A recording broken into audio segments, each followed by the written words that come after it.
কেমন লাগলো আজকের এই গর্জিয়াস মেকআপ লুকটি?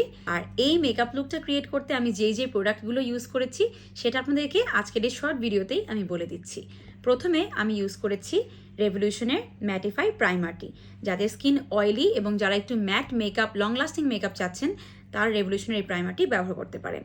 তারপর আমি একটা গ্লোই ন্যাচারাল বেজের জন্য ব্যবহার করেছি ওয়েট অ্যান্ড ওয়াইল্ডের গোল্ডেন বেজ শেডের এই ফাউন্ডেশনটি।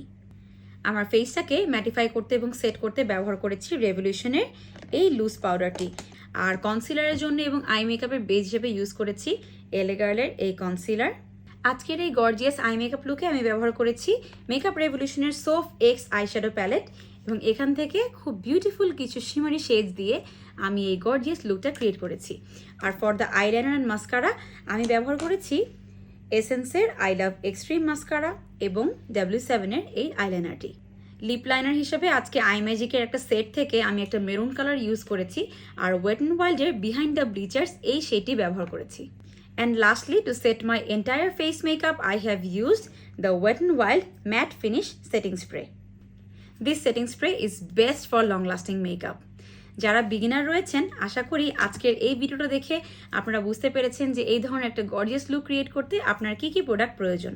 সকল প্রোডাক্ট আপনারা পারচেস করতে পারবেন ফ্রম সার্টে ফেসবুক পেজ। Bye everyone.